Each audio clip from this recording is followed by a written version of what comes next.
he saw these two big, tall guys coming up to him. But he could feel how she was ripping something away from him. I have to admit that because of the person that tells this story is one of my favorite stories. But at the same time, it's one of the stories that scares me the most. The one that shared this story is Rosie. She comes from a family from Guerrero. When she was only 10, they moved to LA at California. And there, her brother, when she was 14, found a woman that he wanted to marry. At her wedding, she met this girl's brother that was 10 years older than Ross. The both of them fall madly in love, but decided that the right thing to do was just to be friends, mostly because this guy that was 10 years older than her was married. 7 years went by, and in 2001, Rosie went back to California to visit her siblings. In a store, she met this guy again. They started talking, and one thing took to the other. They ended up having drinks. He was divorced, and suddenly, after just a few months had gone by, Rosie was pregnant with her first daughter. But Rosie noticed that something was weird with this guy, that he would talk when he was sleeping, and he would say the weirdest things that you can imagine. He would say that he wanted the she-devil to come back, that he loved her, that he wanted to make love to her. He would beg on his lips for her to present as an Asian woman. Rosie didn't understand what was going on. She thought it was only some dreams that he was having, so she didn't give a lot of importance to it. This guy worked in a big company, and sometimes he liked to go outside on the roof to smoke. One day, after they were smoking, they decided to play him a practical joke, and they went in and locked him on the roof. He knocked on the door for hours, begging for them for letting him back in, but guess what?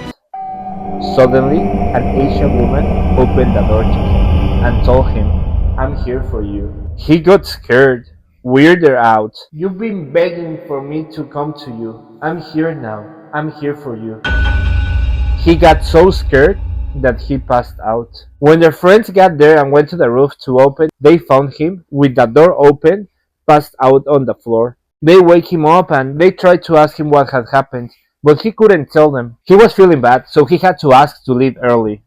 While he was driving back home, he couldn't stop thinking of this Asian woman, telling him that she was there for him, that she was there after he was asking for her to be there. And because of this image on his head, he ended up crashing a wall. But that wasn't the worst of it. He told Rosie that being on the car hurt.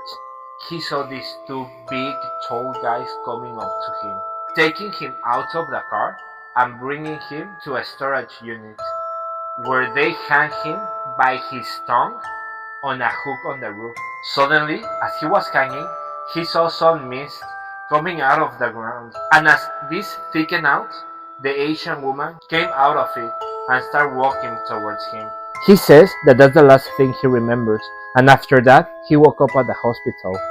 The weird thing was that even the paramedics found him on his car. He had a hole on his tongue. He had to stop working, and one day, while Rosie was cleaning the house, he was asleep on the porch, and suddenly, he started screaming, "She's coming! She's coming!" And he ran to a corner in his house. He sat on the corner and started telling Rosie to protect him, to defend him, that this woman was coming to him, that she brought him flowers and wanted to kiss him. But every time that she kissed him, she would take out something out of him. He would tell Rosie that she was taking something out, that he didn't know what she was taking away, but he could feel how she was ripping something away from him. It didn't wait long before he passed away. Rosie was able to get the insurance and the pension, and this is the part of the story that scares me the most.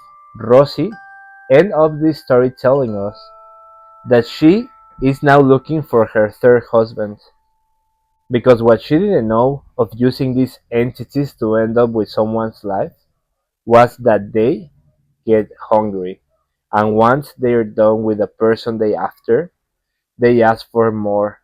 They want more to feed on, and if you don't feed them, they just stay there next to you, telling you that they're hungry.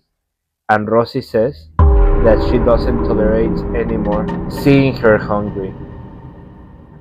And this is some of the stories that I love the most. When someone that does witchcraft is willing to share with us the things that she does, just out of fearing her ego.